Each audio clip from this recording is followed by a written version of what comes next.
Un grupo de convencionales ingresó una propuesta de norma que busca eliminar el Tribunal Constitucional en la futura Carta Magna y reemplazarlo por otros mecanismos de control de constitucionalidad. Sí, vamos a profundizar en los detalles de esta iniciativa y nos acompaña ya el convencional Fernando Atria a esta hora. ¿Cómo está, Fernando? Buenos días. Hola, Fernando, buenos días. Muy bien, muchas gracias. Sebastián Fresia. Bien, decíamos, Fernando, ¿en qué consiste, no, en esta propuesta para eliminar el Tribunal Constitucional que ha venido siendo cuestionado como institución hace mucho tiempo? ¿Por qué y en qué se basa el proyecto que ayer presentaban, Fernando? Bueno, efectivamente esta es una institución que ha sido cuestionada, y ese cuestionamiento lo que muestra es que ha habido una experiencia de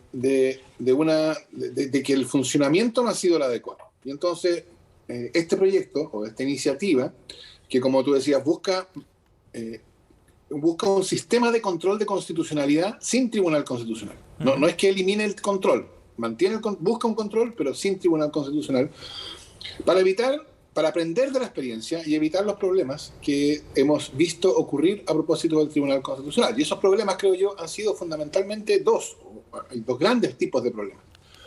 Un problema tiene que ver con la interferencia del Tribunal Constitucional en el proceso legislativo, que es habitualmente guiada más por los posicionamientos políticos de los miembros del tribunal que por consideraciones de corte propiamente jurídico-constitucional. Y eso ha sido, creo yo, bastante evidente y no hay mucho más que agregar a esa discusión. Todo lo hemos visto ocurrir una y otra vez.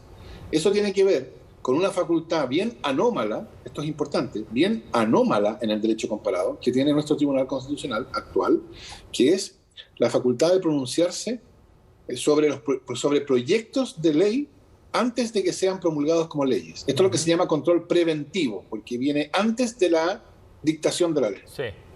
Eso no es una cosa única en el mundo, pero es muy inusual, muy inusual. Fernando, y tiene el problema, ¿sí? Para ir abordando estos puntos de inmediato, uno de los cuestionamientos sobre la propuesta es que podría quizás solucionarse el problema de la conformación del Tribunal Constitucional más que eliminar la institución. ¿Por qué ustedes no van por ese camino, por ejemplo? Bueno, porque nosotros no creemos que ese problema sea explicable por la forma de conformación. Toda forma de conformación de un órgano como un Tribunal Constitucional tiene que dar cuenta de correlaciones políticas de fuerza. Es decir, en los demás países funciona siempre ratificado políticamente. Entonces, no es una peculiaridad en Chile de que esté lo que se llama cuoteado. En Estados Unidos, los miembros de la Corte Suprema son propuestos por el presidente y ratificados por el Senado. En Alemania son todos nombrados por el Parlamento. En España pasa algo parecido, etc. Entonces, no es ese el problema. El problema, más bien miremos qué tiene de especial el Tribunal Constitucional chileno frente a todos los otros tribunales constitucionales, o casi todos, órganos parecidos. Y una de las peculiaridades se refiere no tanto a la forma de su designación, en el cual igual habría mejoras que introducir, pero por cierto, pero no se refiere tanto a su forma de integración, se refiere a sus competencias. Como yo decía, esta competencia de interferir en la discusión legislativa a través de esto que se llama el control preventivo antes de que la ley se dicte, esto es una anomalía. Esto prácticamente no existe en tribunales parecidos a este. No estoy diciendo que sea único, lo que sí estoy diciendo es que es excepcional. Y entonces uno tiene que preguntarse, ¿por qué es excepcional?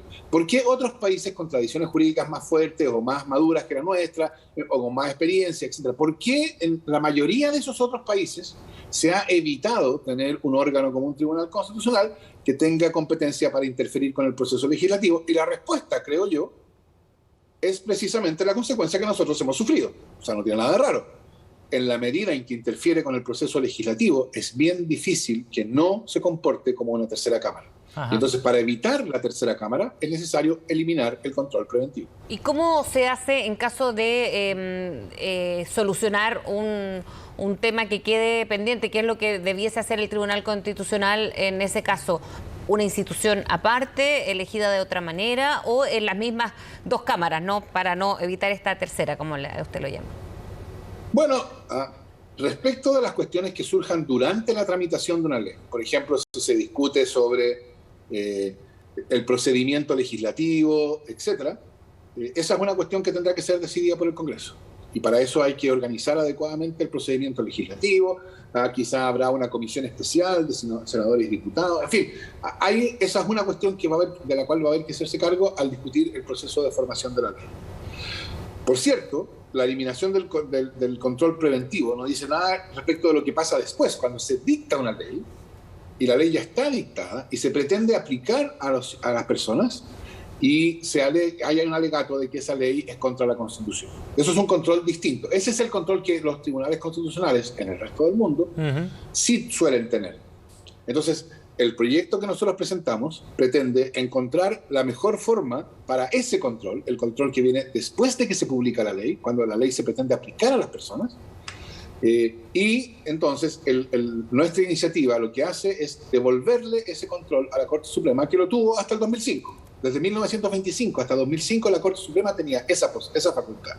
Nosotros creemos que el experimento de pasarle esa facultad al Tribunal Constitucional que se realizó el 2005 muestra un problema, muestra déficit. Y entonces que es mejor devolvérsela a la Corte Suprema, que la Corte Suprema tenga esa facultad y con una serie de otras modificaciones que están contenidas en el proyecto.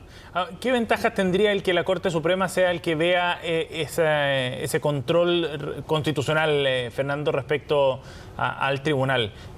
¿Solamente pasa por los nombres y la forma en la que llegan a esos cargos? Bueno, parte pasa por los nombres y la forma en que llegan, aunque eso también hay que revisarlo. Hay mucha crítica respecto de que, dado el mecanismo de designación de los miembros de la Corte Suprema que hay hoy día, entonces hay jueces que por algunas sentencias que dictaron en el pasado, que no fueron del agrado de ciertos grupos políticos que tienen presencia en el Parlamento, ven la posibilidad de llegar a la Corte Suprema cortada a pesar de que sean jueces destacados. O sea, ahí también hay un problema que va a haber que estudiar en su momento. Pero en parte sí, en parte tiene que ver con el tipo el perfil que llega a la Corte Suprema, el perfil de personas que llega a la Corte Suprema versus el perfil de personas que llega al Tribunal Constitucional. En la Corte Suprema llegan, por la naturaleza del órgano y por la historia de ese órgano, llegan personas que se entienden a sí mismas más como jueces que como colegisladores. Y eso ya sería un avance respecto del Tribunal Constitucional actual. Y segundo, hoy día la Corte Suprema, con los problemas que tenga, que los tiene, y algunos de ellos podremos discutirlos en la Convención, otros serán materia de tramitación legislativa posterior, etcétera, pero con los problemas que tiene, es el tribunal más prestigiado que hay en Chile.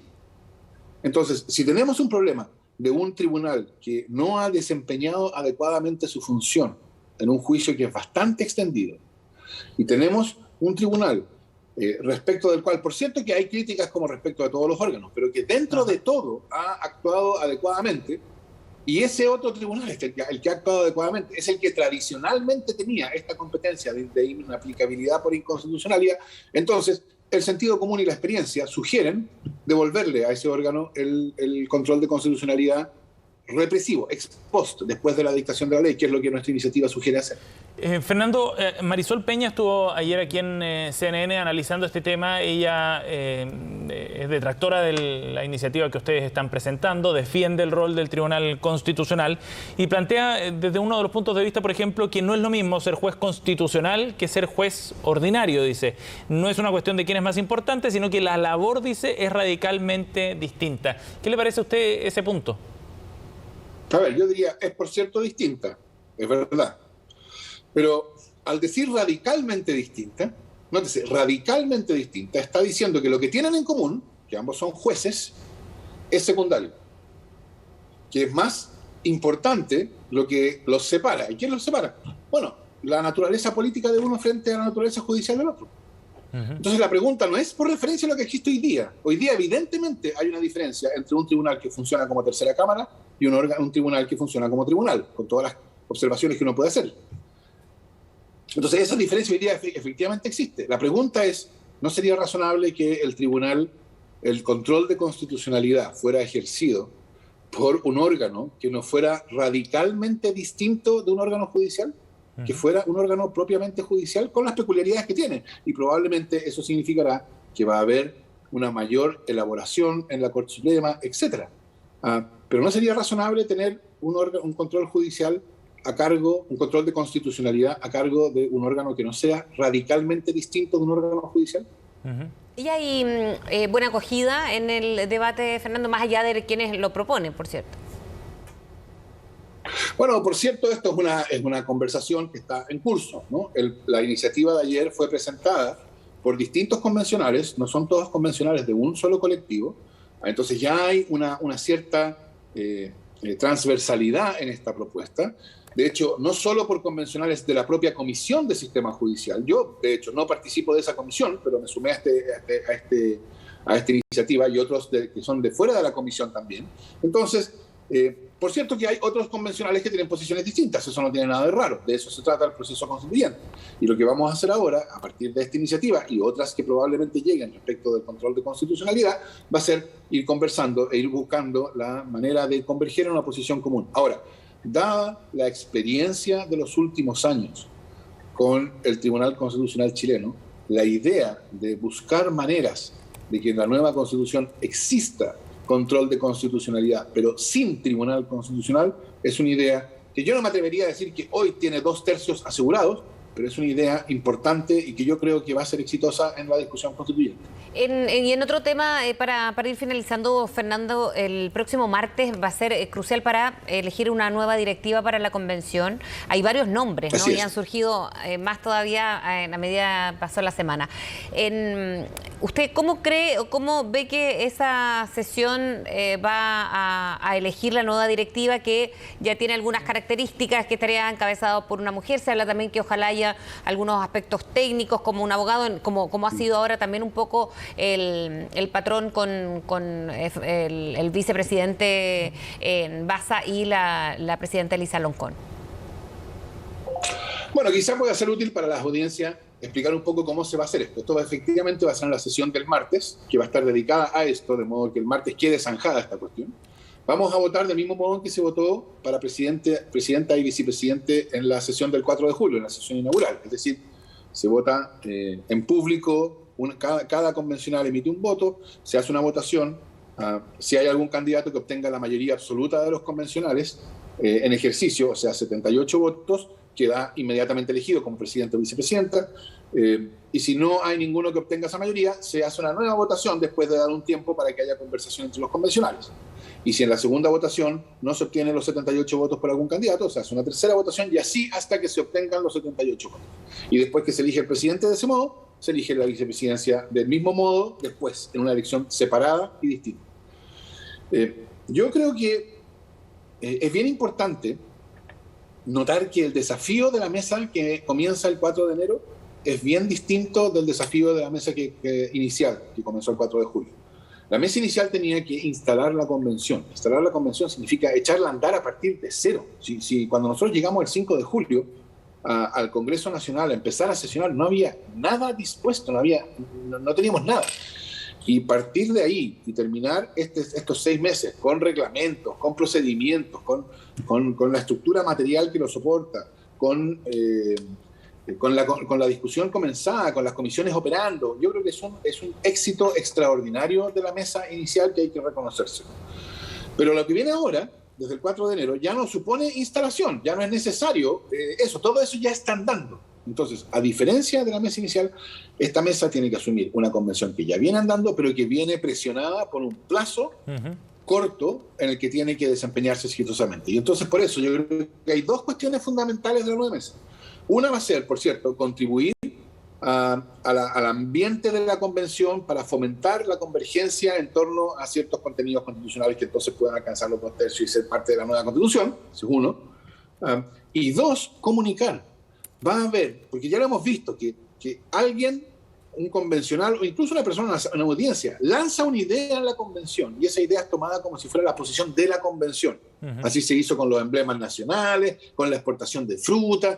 Entonces hay una función fundamental de la mesa de ir haciendo transparente para las personas lo que está ocurriendo en la convención. Eso no le corresponde solo a la mesa, pero sí va a ser un especial deber de ella. Entonces esas 2, a nosotros, desde el Frente Amplio, nos han llevado a la conclusión de que una persona adecuada para la vicepresidencia de la convención sería Beatriz Sánchez. Y efectivamente hay otros candidatas para la presidencia, que estamos hoy día conversando con otros grupos de modo de poder llegar a tener una mesa que sea la más adecuada, no en abstracto, no en teoría, la más adecuada para poder satisfacer estas dos exigencias fundamentales de la mesa que viene. Bien, Fernando, muchas gracias por conversar con nosotros esta mañana, muy amable. Que tenga buen día. Gracias a usted.